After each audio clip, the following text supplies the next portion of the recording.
দাদা বলছি ব্রিগেডে মোদি দাবি করেছেন যে বিপুল ছাড়া দেখা গেছে। ও লোকই দেখেনি পশ্চিমবাংলায়, লোক দেখলো কোথায়? আর তো আমিও তো আসছি না বলতে, ফাঁকা, কোনো গাড়ি ফাড়ি কিছু নেই, বাস ফাস বাস গেছে। আমিও তো ফিরে আসছিলাম কলকাতা থেকে না, ওর সব তো দেখা যাবে, কিছুই নেই। তখন তো বাজে 1:30, লোকই নেই। ও লোক দেখলো কোথায়? ওকে লোক দেখিয়ে দেবো, ওর ঘুম ভেঙে যাবে। ওর এইবারে যে পশ্চিমবাংলায় মমতা ব্যানার্জি চতুর্থবারে মুখ্যমন্ত্রী হলে এমন দাওয়া বাজবে না, 2029-এ নরেন্দ্র মোদী আর নেই।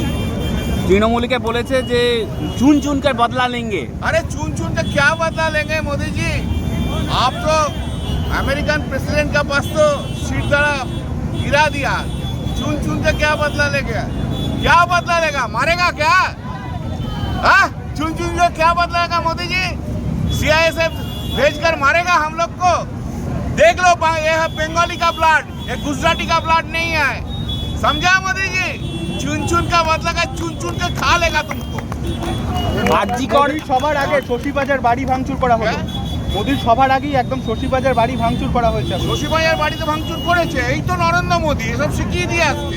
একটা গুন্ডা মস্তান ওইসব শশীবাজার বাড়িতে সমস্ত করেছে। নরেন্দ্র মোদী আর কি করবে? নরেন্দ্র মোদী, অমিত শাহ, পাণ্ডিত্য নেই, কিচ্ছু নেই, কোনো পড়াশুনো নেই, মাস্তানি করা, এই করা, মন্ত্রীর বাড়ি ভাঙা, এই তো বিজেপির কাজ।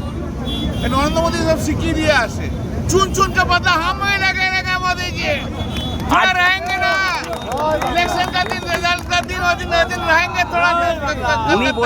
উনি বলছেন রাজ্যে আইন শৃঙ্খলা নেই, মহিলাদের ওপর অত্যাচার হচ্ছে, সন্দেশখালী প্রসঙ্গ তুলেছেন এবং আরজিকরের প্রসঙ্গ তুলেছেন। সন্দেশখালীর প্রসঙ্গ তুলে রেখাকে তো এমনভাবে করেছিল, রেখাজি করে ভাবছিলাম মোদির পাশে নিয়ে যাবে দিল্লিতে, পারেনি তো কিছুই করতে। আরজিকর তো সিবিআই, ওদের সিবিআই তো ইনভেস্টিগেশন করেছে, আমরা তো করিনি।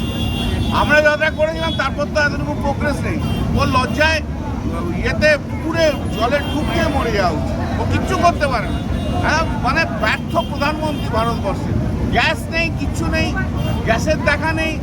হ্যাঁ, আমেরিকার কাছে ভারতবর্ষকে বিক্রি করে দিয়েছে। 56 ইঞ্চি ছাতি 36 ইঞ্চি হয়ে গেছে। বক্তৃতা ছাড়া ও কিচ্ছু দিতে পারে না, কোনো কাজ নেই। দাদা এখনো নির্ঘণ্টা বাজেনি বলে, তার আগেই কেন্দ্রীয় বাহিনী, সেটা পাঠিয়েছে, পাঠা, কোনো অসুবিধা নেই। ওদের কেন্দ্রীয় বাহিনী আছে, ওদের ইডি আছে, ওদের সিবিআই আছে, ওদের ইলেকশন কমিশন আছে।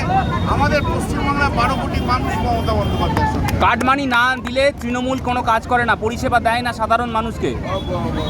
ইয়েকে নরেন্দ্র মোদীর ওখানে বড় বড় ইন্ডাস্ট্রিয়ালিস্টরা হাজার হাজার কোটি টাকা না দিলে ভারতবর্ষে কোনো কাজ হয় না।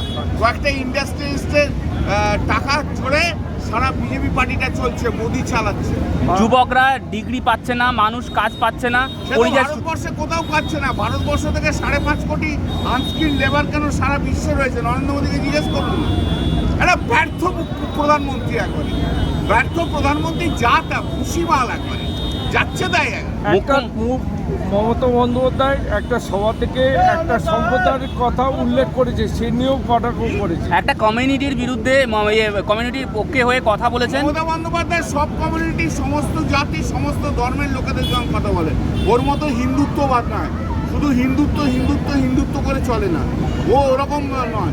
ওরাই তো হচ্ছে নাথুরাম গডসের লোক না নরেন্দ্র মোদীরা। আগামী দিনে কি মনে হচ্ছে যে আগামী দিনে 250টা সিট নিয়ে আসবো, আর মোদী এসে এখানে